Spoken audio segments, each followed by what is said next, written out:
చూస్తున్నాం. మొట్టమొదటి అనుభవం ఏంటంటే నూతన జన్మ అనుభవంగా ఉండాలనేది ఇక్కడ మనం లేఖనం ద్వారా చూస్తున్నాం. కాబట్టి నూతన జన్మ అనుభవం అంటే మనందరికీ తెలుసును, కొత్త జీవితం. కాబట్టి క్రిస్మస్ పండుగ వస్తుంది కాబట్టి నూతనమైన వస్త్రాలు, విలువైనవి, ఇంకా ఉండే వాళ్ళ ఆభరణాలు కూడా ధరించుకుంటూ వస్తారు దేవుని ఇంటికి కదా. కాబట్టి ఇది నూతనం కాదండి. కాబట్టి నూతనమైన హృదయం కావలసిన వారిగా ఉంటున్నారు.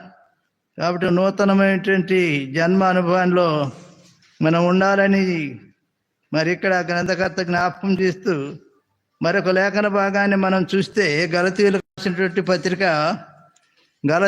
రాసినటువంటి పత్రిక వినపడుతుందా?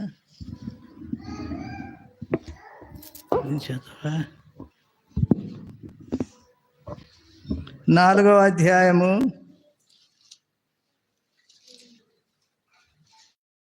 గలతీయులకు రాసినటువంటి పత్రిక 4వ అధ్యాయము 9వ వచనాన్ని మనం చదువుదాం. గలతీయులకు రాసిన పత్రిక 4వ అధ్యాయం 9వ వచనం, పేజీ నెంబర్ 170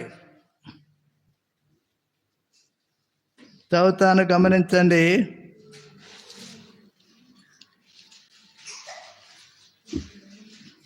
ఇప్పుడు మీరు దేవుని ఎరిగిన వారును మరి విశేషముగా దేవుని చేత ఎరుగొడబడిన వారై ఉన్నారు కనుక బలహీనమైనవి నిష్ప్రయోజనమైన మూలపాఠంలో తట్టు మరలా తిరుగనేలా మునుపటి బలి మరలా వాటికి దాసులై ఉండగోరనేలా అంటాడు.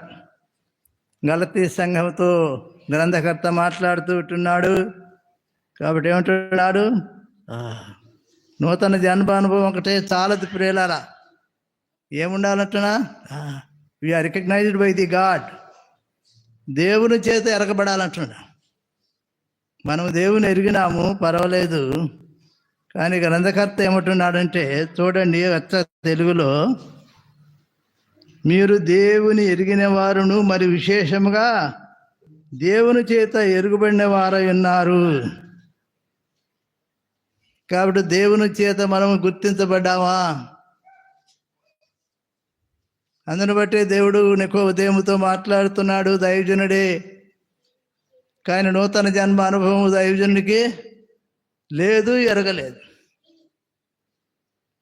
ఈ మధ్యకాల కాలంలో దేవుని ఆరాధించే నీవు నేను ఏం చేయబడాలి?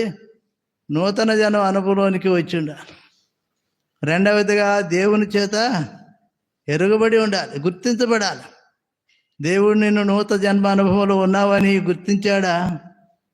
దేవా, నన్ను నూతన జన్మ అనుభవంలో ఉన్నావని నీవు గుర్తించినందుకై నీకు స్తోత్రాలని ఈ మధ్యాహ్న కాలంలో దేవుని స్తుతించాలి. అంతేగాని ఏదో మనం కలిగిది మనం అలవాటు అయినటువంటి పరిధి కాదు. మొట్టమొదటి అనుభవం ఏంటంటే, కాబట్టి నూతన జన్మ అనుభవం, మారు మనసు యొక్క అనుభవము. రెండవదిగా నీ యొక్క మారు మనసును ఏం చేయాలి? దేవుడు ఆయన కూడా గుర్తించాలి. కట్టుకట్టు 2 అనుభవాలు మనం చూస్తూ వస్తున్నాం. 3వ అనుభవాన్ని చూడండి పిల్లారా. మరి టైటస్ తీతు గ్రంథము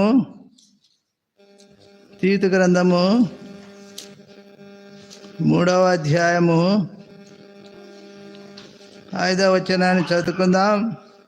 పేజీ నెంబర్ 198, పేజీ నెంబర్ 198, క్రొత్త నిబంధనలో 3వ అధ్యాయం 5వ వచనాన్ని చదువుతూ ఉంటున్నాను. బైబిల్లో వారు చూడండి ప్రియులారా. మనము నీతిని అనుసరించి చేసిన క్రియల మూలముగా కాక తన కనికరము చొప్పునని పునర్జన్మ సంబంధమైన స్నానం ద్వారాను పరిశుద్ధాత్మకు నూతన స్వభావం కలుగుడు విధానను మనలను రక్షించెను.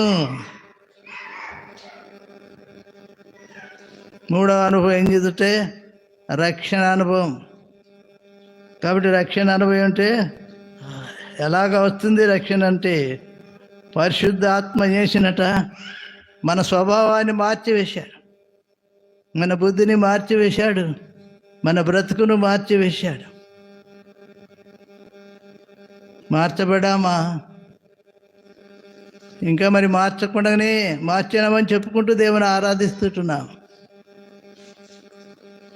కాబట్టి పరిశుద్ధాత్ముడు మొట్టమొదటిగా ఏం చేశాడంటే నూతనమైనటువంటి స్వభావాన్ని ఇచ్చాడు. మారు మనసు రక్షణ ఎలా వచ్చింది అంటే పరిశుద్ధాత్ముడి ద్వారా వచ్చింది. అంతేగాని ఇంతకాలం నుంచి నేను దేవుని ఇంటికి వస్తున్నాను, నిన్నగాక మొన్న వచ్చిన సహోదరి దేవుని ఆరాధిస్తుంది, నేను ఆరాధించకపోతే ఎలా అని ఆరాధిస్తున్నావా?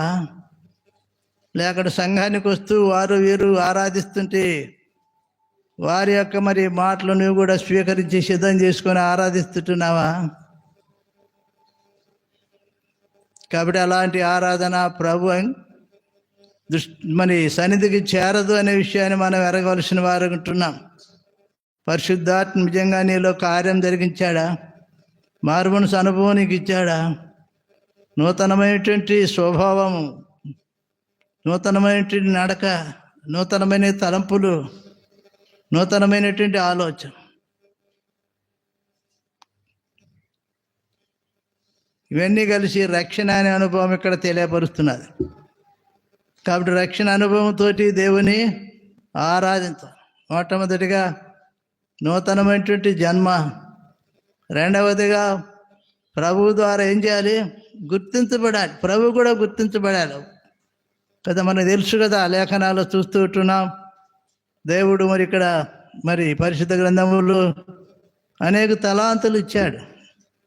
5 తలాంతులు, 2 తలాంతులు, 1 తలాంతు, ఇవన్నీ కూడా మనం ఎరిగినవే. అయితే 5 వాడు ఏం చేశాడు? ఇంకా 5 సంపాదించుకున్నాడు. తిరిగి ఆయన 5 ఆయనకి ఇచ్చేశాడు. అవి కూడా ఉంచుకోలేదు. రెండవ వాడు కూడా 2 సంపాదించుకున్నాడు. ఆ 2 ఇచ్చాను ఆయనకు మళ్ళీ అప్పు తీర్చాడు. కాబట్టి ఆయన ఏం చేశాడు? గుంటలు పెట్టాడు తవ్వి భద్రంగా. అయితే తప్పించిన ఆయన వచ్చాడు. అప్పుడు ఏం చేశాడు? 5 తలాంతులు తీసుకుని ఆయన ఏం చేశాడు? సంతోషంగా వచ్చి, అయ్యా నీ 5 తలాంతుల వల్ల నేనేం చేశాను? ఇంకా అది 5 ఆశీర్వాదాన్ని పొందాను. కాబట్టి ఇదిగో నీ డబ్బు నీకన్నా. అప్పుడు ప్రభు ఏమన్నాడు? బాలా మంచి దాసుడు. ఇది రికగ్నైజ్డ్ బై ది గాడ్, దేవుని ద్వారా గుర్తించబడాడు. కాబట్టి దేవుడు కూడా బలా మంచి దాసురాలు చక్కగా ఆరాధిస్తున్నావని చెప్పగలుగుతుంటున్నాడు ఈ యొక్క మధ్యాహ్న కాలంలో. కాబట్టి మనం ఏం చేయాలంటే వీఆర్ సెల్ఫ్ అబ్జర్వేషన్, మనకై మనం పరీక్షించుకోవాలి. Not to others. వారి వైపు వీరి వైపు చూడాల్సిన అవసరం లేదు. మన వైపు మనం చూసుకుందాం. నేను నికోదేములాగానే ఉంటున్నానా? నికోదేము అంటున్నాడు నూతన జన్మ పొందాలి, మారు మనసు అంటే 80 ఏళ్ళ దైవజనుడు అంటున్నాడు, how is it possible to born or to, తల్లి గర్భం నుంచి ఎలాగ జీవించగలను? ఇదేనా నూతన జన్మ? కానీ నువ్వు ఎలాగా నూతన జన్మ అనుభవానికి వచ్చావు? కాబట్టి నూతన జన్మ అనుభవం ద్వారా దేవుని ఆరాధించాలి. రెండవదిగా నీ నూతన జన్మ అనుభవాన్ని ప్రభు కూడా గుర్తించాలి. మూడవదిగా నూతన జన్మ అనుభవం ద్వారా రక్షణ అనుభవంలోనికి నీ రావాలి. కానీ లేఖనంలో మనం చూస్తున్నాం కదా. కాబట్టి మారు మనసు పొంది బాప్తిసం పొందుడి అంటున్నారు. కాబట్టి మారు మనసు అనేది నూతన జన్మ, రక్షణ అనుభవం అనేది అవసరంగా ఉంటున్నది. కాబట్టి ఈ 3 అనుభవాలతోటి మనం ఈ మధ్యాహ్న కాలంలో దేవుని ఆరాధించాలని దేవుని కోరిన వాడిగా ఉంటున్నాడు. కాబట్టి మనం ఈ అనుభవాన్ని కొన్ని లేఖన వార్త మనం చూస్తూ వచ్చినప్పుడు, కాబట్టి చూడండి పరిశుద్ధ గ్రంథంలో యోహాను సువార్త 4వ అధ్యాయము 4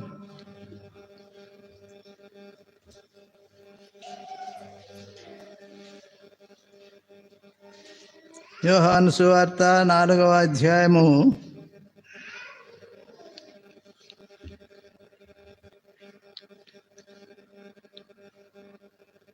28వ వచనాన్ని చూద్దాం. Page number 83.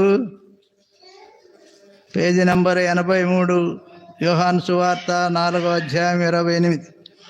ఆ స్త్రీ తన కొండను విడిచిపెట్టి ఊరిలోనికి వెళ్ళి, మీరు వచ్చి నేను చేసినవన్నీ నాతో చెప్పిన మనిషిని చూడుడి, ఈయన క్రీస్తు కాడా అని ఆ ఊరి వారితో చెప్పాడు. ఇక్కడ ఒక సహోదరుని దేవుడు మాట్లాడుతూ వచ్చాడు. మనందరికీ వెరిగిన విషయమే, మనం ఎక్కువ వివరించాల్సిన అవసరం లేదనుకుంటాను. కామేమా ఎలాంటిది అంటే, మిట్ట మధ్యాహ్నం 12 గంటలకు వస్తుంది నీళ్లు తీసుకువెళ్తానికి బావి కాడికి. ఆ బావి ఊరి వెలపట ఉంటుంది, యాకోబుతో ఇచ్చిన బావిలాగా ఉంటుంది. ఇప్పుడు మన లేఖనాల్లో ఆ సంగతి ఆమెకు బాగా తెలుసు.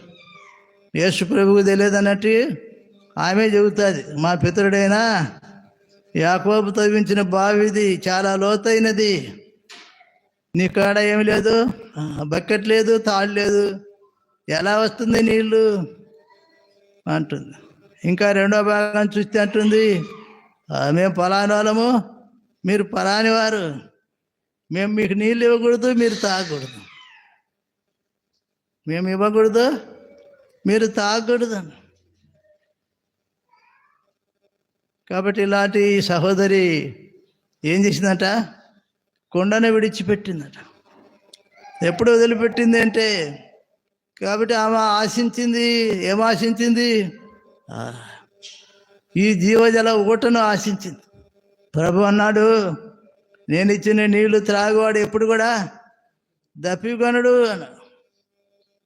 అప్పుడు ఆ సహోదరి చాలా సంతోషించుంటుంది. ఎందుకంటే, కాబట్టి నేను రోజు ఈ మధ్యాహ్న కాలంలో ఎవరైనా చూస్తారేమో, బావి దగ్గర ఎవరైనా నన్ను ప్రశ్నిస్తారేమో అనేటి భయం ఆమెలో ఉంటుంది. సహవాసానికి ఆమెకు ఇష్టం లేదు, సహవాసంతో ఉంటాను. కారణం, ఆమె 5గురితో సంసారం చేస్తున్నది కదా, కాబట్టి భయపడుతుంది మనుషులకు అయిపోయి. కానీ దేవుడు ఏం చూస్తానంటున్నాడు, దేవుడు మనుషుని యొక్క భయరూపాన్ని చూడడు. ఆయన ఏం చూస్తాడు, నేను ఆలోచన, మా అంతరంగ జీవితాన్ని చూసేటువంటి దేవుడు కనుక. కాబట్టి ఆయన సంగతి మర్చిపోయిందేమో. కేవలం తన మనుషులు, తన పురుగుపారు, తన ఇంటివారు, వీరెవరు లేనప్పుడే వచ్చి నీళ్ళు తీసుకుపోతే ఆమెకు నెమ్మదిగా ఉంటుంది. ఎవరన్నా వచ్చారనుకోండి బావి దగ్గరికి, ఏం అడుగుతారు, ఏం చెప్పాల్సి వస్తుందో అనేటువంటి భయం. కాబట్టి ఆ కుండంతా దాంతో నింపబడ్డాది. ఈ సందేహాలతోటే ఫిల్డప్ ది బోట్. కాబట్టి బండి, ఈ యొక్క గుండ ఏం చేసిందంటే వాటితో నింపబడింది కనుక ఆ మధ్యాహ్నం వచ్చేది. కానీ ప్రభు మాట్లాడుతూ వచ్చాడు. అప్పుడు ఆ సహోదరి ఏం చేసింది, ప్రభు మాట్లాడగా కొండను విడిచిపెట్టింది. విడిచిపెట్టావా? ఎంతకాలం దేవుని స్వరాన్ని వింటున్నావు, దేవుని స్వరాన్ని విని విడిచిపెట్టావా అనే కొండను? లేకపోతే లోకంలో వాళ్ళు రక్షణ, వీళ్ళు వాళ్ళు ఆరాధిస్తుంటున్నారు, నేను కూడా క్రైస్తవురాళ్ళు కదా అని ఆరాధిస్తుంటున్నామేమో. కాబట్టి ఆమె ఏమంటే ఎలా రక్షించబడింది, ఆమె ఎలా తన కొండను విడిచిపెట్టిందంటే ఏమని సాక్ష్యం చదవండి. 28వ వచనం,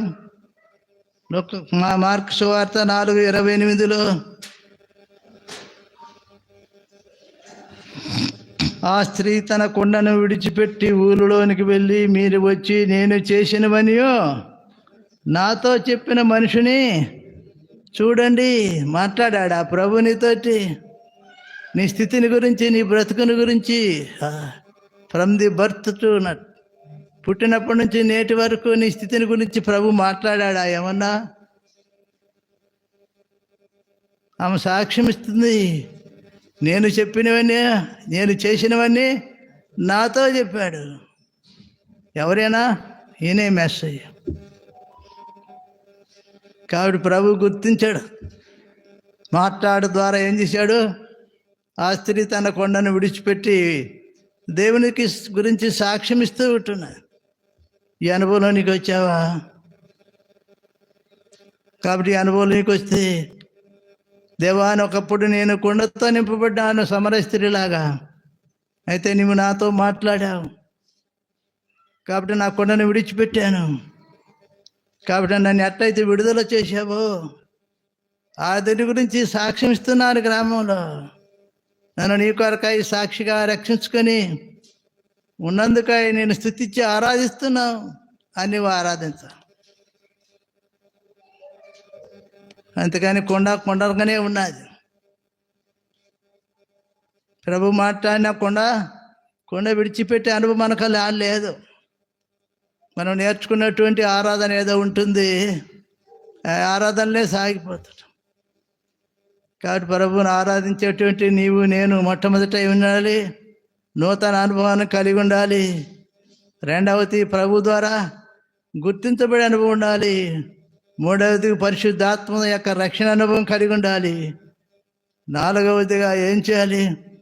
ప్రభు మాట్లాడుతుండగా మన యొక్క జీవితాన్ని ప్రభు సన్నిధిలో ఒప్పుకొని ఆయన మెషియాని గుర్తెరిగి ఏం చేయాలి? మనలో ఉన్న పాపాన్ని విడిచిపెట్టాలి. తిరిగి ఊరిలోనికి వెళ్ళి ఏం చేయాలి? ప్రజలకు సాక్ష్యం ఇవ్వాలి. అప్పుడే నీ ఆరాధన ప్రభు అంగీకరించేవాడు. వచ్చావైతే అనుభవంలోనికి వస్తే ఈ 300 అనుభవంలో దేవా నన్ను నడిపించినందుకై నీ స్తుతులు స్తోత్రాలని ప్రభువును ఈ మధ్యాహ్న కాలం మందు నీవు నేను ఆరాధించవలసిన వారు. ఈ రీతిగా అనేకులు ఆరాగా ఉంటున్నారు. ఎస్తేరును చూస్తే ఆమె కూడా అలాగే ఉంటుంది. చూడండి, ఎస్తేరు గ్రంథము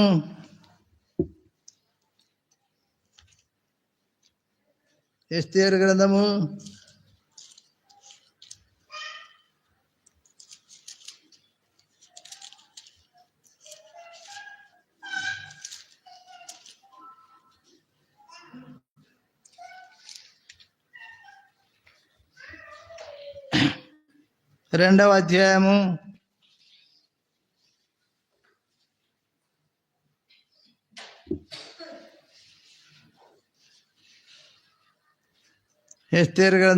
2వ అధ్యాయము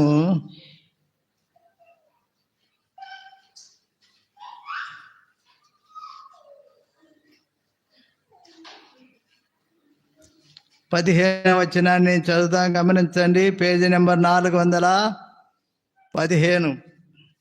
ఎస్తేరు గ్రంథం 2వ అధ్యాయము 15వ వచనాన్ని చదువుతాను, గమనించండి.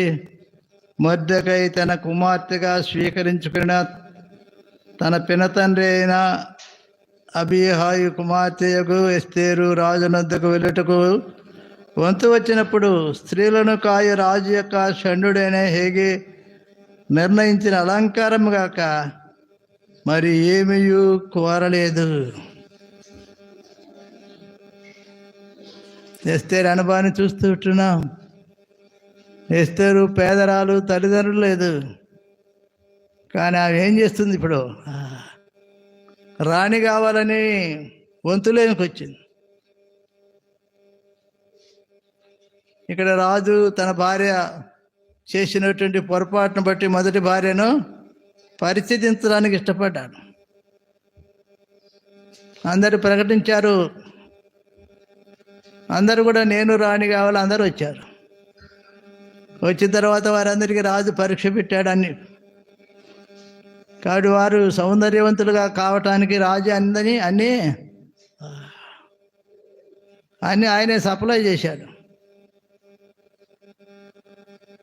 కాబట్టి ఇంకా బాగా ధనవంతంగా ఉన్నటువంటి వారు చక్కగా అలంకరించుకుంటారు వస్త్రాలతోటి. ఇంకా ఎరుగుతూ మరి హాస్పిటల్ మరి ఇస్తుంటారు, హాస్టల్లో కాస్మాస్టిక్ కదా, హాస్టల్ పిల్లలకి ఇస్తూ ఉంటారు.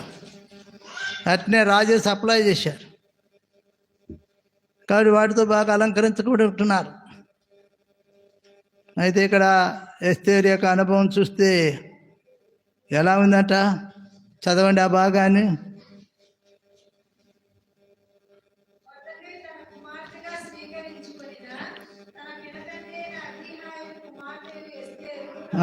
వెళ్ళుటకు వంతు వచ్చినప్పుడు స్త్రీలను కాయ రాజు యొక్క షణ్యుడని హేగే నిర్ణయించిన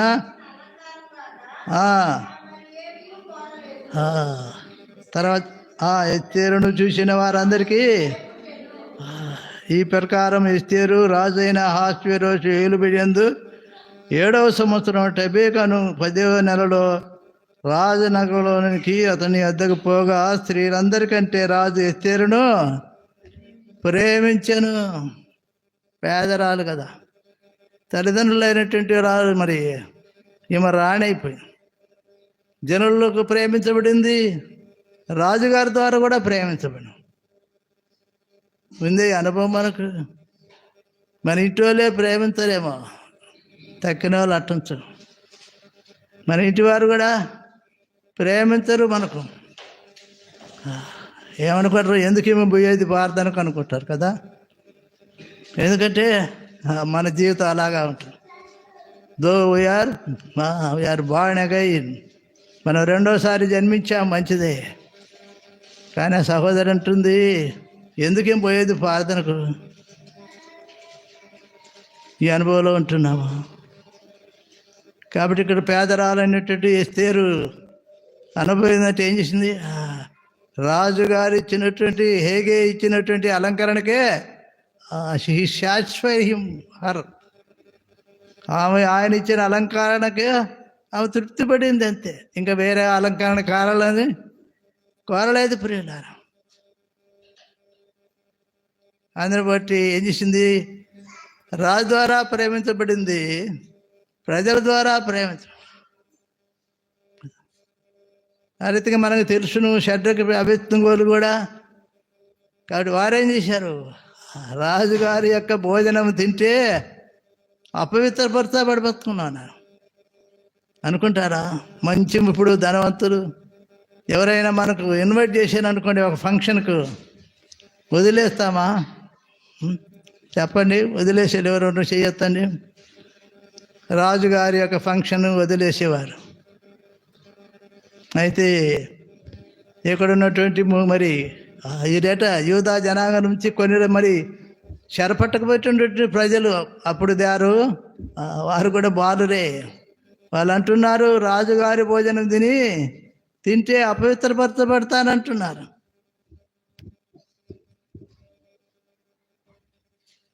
అందుకని రాజుగారి యొక్క భోజనాన్ని నిరాకరించారు. సహోదరి ఎస్తేరు రాజుగారి యొక్క అలంకరణ ఏం చేసింది, ఒప్పుకునేది. కాబట్టి మన స్థితి ఎలాగా ఉంటుంది, దేవుడు మనకు అనిచ్చినటువంటి దాంతో మనం తృప్తిపరచబడుతున్నామా రక్షించబడిన సహోదరి సోదరుడా?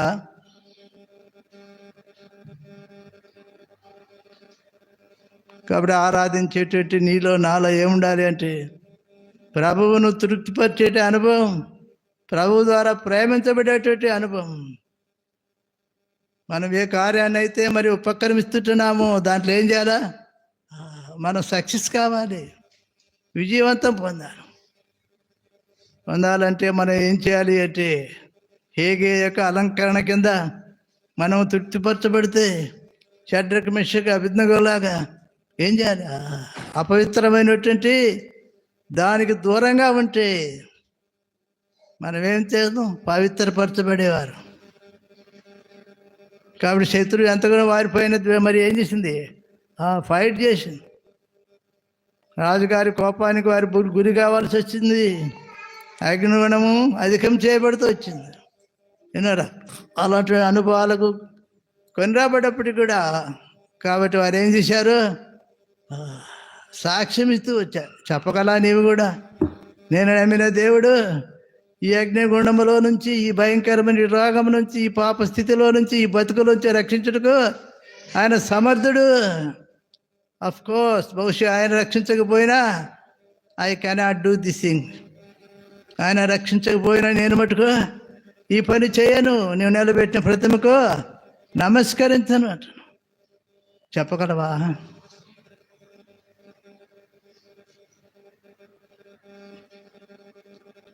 ఆ రీతిగా మరి ఏం చేశారు, ప్రభు ద్వారా మెప్పు పొందిన వారు అంటున్నాం.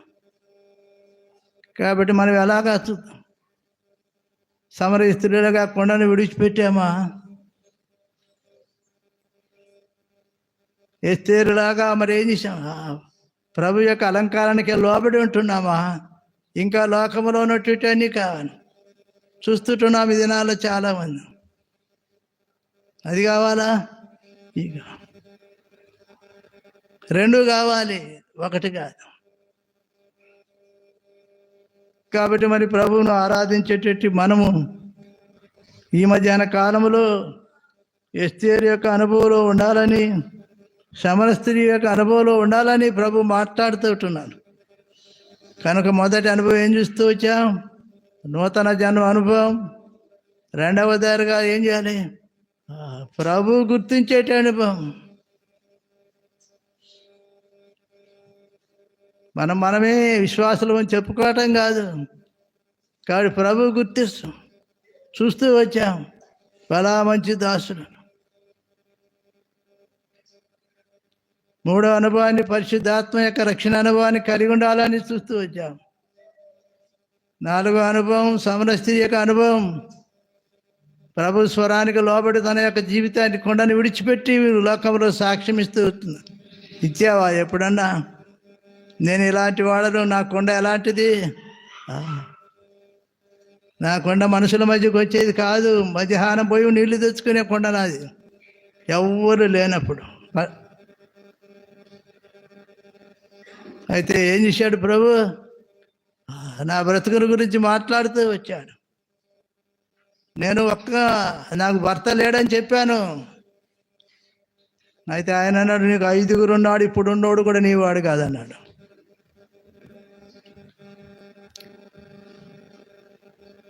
కాబట్టి నేను చేసినని నాతో చెప్పినవాడు ఎవరు?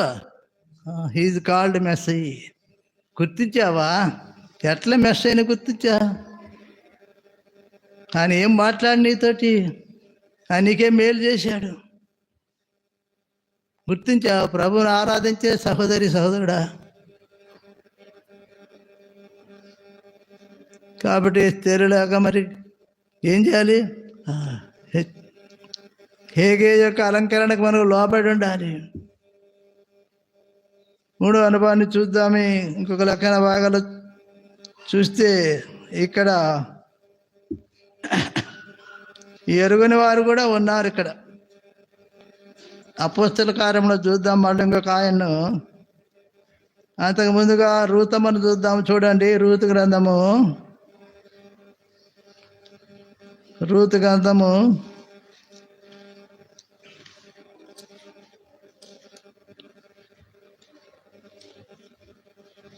న్యాయాధిపతుల తర్వాత ఉంటుంది. చూడండి, రూతు గ్రంథము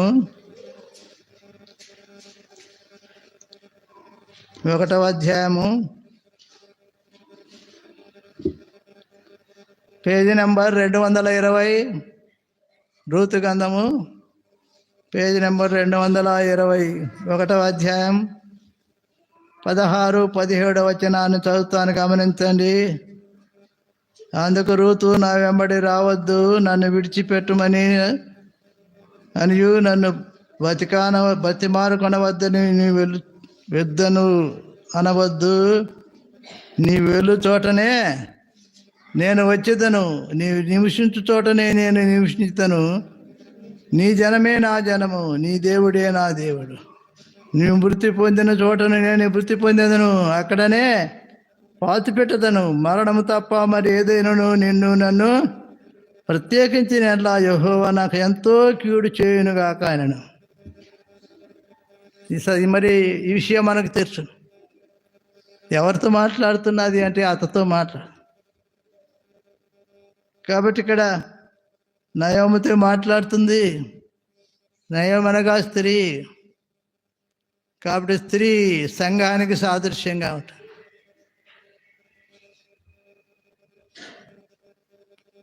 కాబట్టి ఆమె చరిత్రంతా మనకు తెలుసును.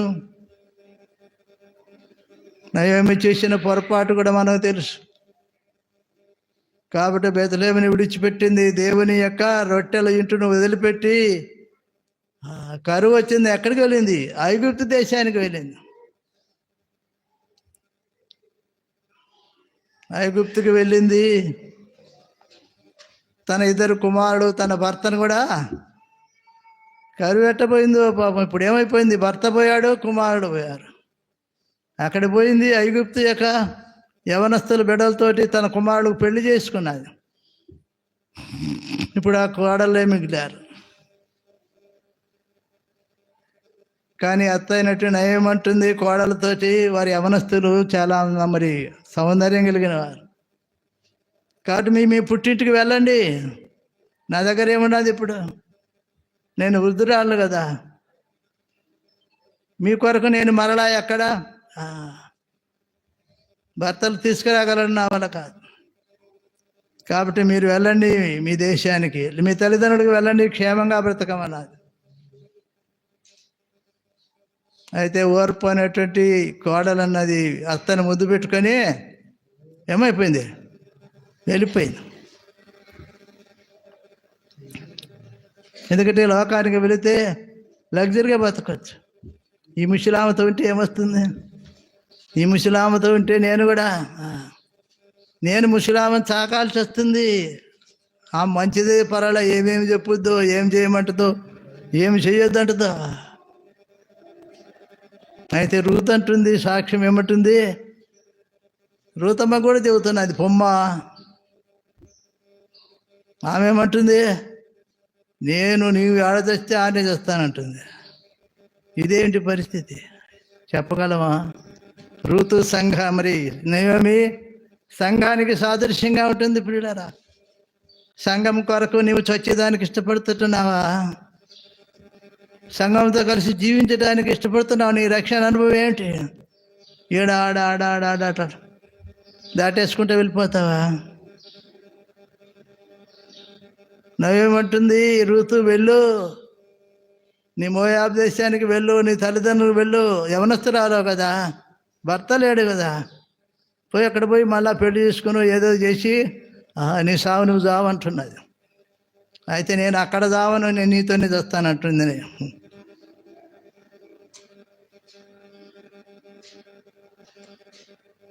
అంతేకాదు, చూడండి 2వ అధ్యాయము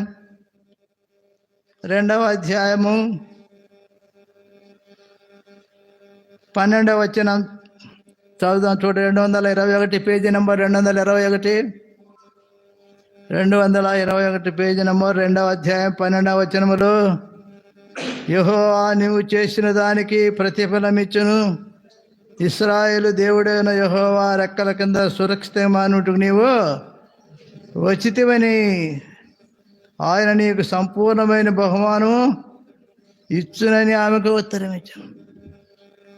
ఎక్కడికి వచ్చింది రూతు? యెహోవా రెక్కల కిందకి వచ్చాను. ఆయన సంపూర్ణమైన బహుమానం కొరకు వచ్చేసింది. మరి నీ పరిస్థితి ఎలాగనదో సంఘంలో నీవు అనుభవిస్తున్నావు. ఎక్కడికి వచ్చావు? సంఘము. కాబట్టి ఎవరు? సంఘానికి శిరస్సు దయబడే ఉన్నాడు. శిరస్తత్వం కిందికి వచ్చేసింది. ఆయన రెక్కల కిందికి వచ్చింది. ఏడు సురక్షితంగా ఉండాలని వచ్చింది. నువ్వు కూడా సంఘానికి సురక్షితంగా ఉండాలనే వచ్చావా? అంటే ఈ లోకంలో క్షేమం పొందకపోవచ్చు, కానీ నీకు నిత్యరాజ్యంలో సుఖం ఉంది, క్షేమం ఉంది. సత్యాన్ని ఎరిగావా? కాబట్టి రూతు వచ్చింది, ఏం చేసింది? బోయజు పొలంలోనే పరిగెడుతుంది. అత్త చెబుతుంది, బోయజు పొలం తప్ప ఇంకా వేరే పొలానికి నువ్వు వెళ్ళొద్దు అంటుంది. ఇదేంటి? పరిగెరుకోవాలంటే నాలుగు పొలాలు తిరిగితే, 4 పంటకు వస్తే ఏరుకుంటే పరిగా అంత ధాన్యం వస్తుంది. ఏమంటుంది? బోయజు పొలం తప్ప ఎక్కడికి వెళ్ళొద్దు అంటుంది. లోబడిందా? లోబడింది ప్రియులారా. అందుని బట్టి బోయజు అంటున్నాడు, యెహోవా రెక్కల కిందకి సురక్షితంగానే వచ్చామంటున్నాం. The witness of God. దేవుడు సాక్ష్యం. బోయజు క్రీస్తుకు సాదృశ్యంగా ఉందా మనకి సాక్ష్యము? మన నుంచి దేవుడు సాక్ష్యం ఇస్తున్నాడా? రక్షించమని సహోదరుడా, రూతు లాంటి అనుభవంలో ఉంటున్నామా? సంఘాన్ని కాచుకొని ఉంటున్నామా? సంఘం యొక్క క్రమంలో బ్రతుకుతూ ఉంటున్నామా? దేవా, మనం నన్ను కూడా ఏం చేశా, యెహోవా రెక్కల కిందకి తీసుకొని వచ్చావు, సురక్షితంగా నన్ను కాపాడుతున్నందుకై నీకు స్తోత్రాలు. అట్నే యెరూషలేము నుంచి యెరికోకి వచ్చినట్టు దిగి వచ్చినటువంటి సహోదరుని ఏం చేశాడు, గుడ్ సమరయుడు మంచి ఏం చేశాడు, ఆయన గాయాలు కట్టాడు. ఆయన యొక్క మరి వాహనం మీద ఎక్కించుకొని ఎక్కడ తీసుకెళ్ళాడు, పూటకూలవాని ఇంటికి తీసుకువెళ్ళాడు. ఎవరైనా యెరూషలేము నుంచి యెరికోకు దిగి వచ్చేటువంటి విశ్వాసి పైనుంచి కిందికి ఎవడైనా వస్తాడా? అయితే ఈ విశ్వాసి ఏం చేస్తున్నాడు, లోకాన్ని ప్రేమించి దిగి వస్తున్నాడు. సాతాను దొంగలు వచ్చేసిండ్రు, కొట్టారు, వస్త్రాలు దోచుకున్నారు, గాయపరచబడ్డాడు, కొరపరాలతో విడిచిపెట్టబడ్డాడు. నోబడి కెన్ కైండ్, ఎవరు ప్రేమించటం. పోయారు ఇద్దరు భక్తులు అక్కడి నుంచి మనకు తెలుసును. అక్కడి నుంచి లేవీడు పోయాడు, ఇంకొక ఆయన పోయారు, వారు కూడా దైవజనులే. అయితే ఆయనపై ఎవరు కనికరించలేదు కదా. అందుకే యోనా అంటాడు, నువ్వు కనికరం కలిగిన దేవుడు. ఈ కనికరం వల్ల ఏం చేస్తాడు, నువ్వు పశ్చాత్తాపడితే నీకు చేస్తున్న కీడు నుంచి విడిపించి నిన్ను కాపాడే దేవుడు. నిన్నమే పట్టణాలు గోనె పట్టుకొని పశ్చాత్తాపడి బూడిదలు కూర్చొని ఏం చేశారు, వారి యొక్క మరి పశువులు సమస్తము దేవుని గురించి పశ్చాత్తాపడు. అయితే కనికరంగా దేవుడు ఏం చేశాడు, 40 దినాల్లో బోర్లు ఇస్తానటువంటి పట్టణాన్ని కాపాడాడు. ఇది యోనాకు నచ్చలేదు.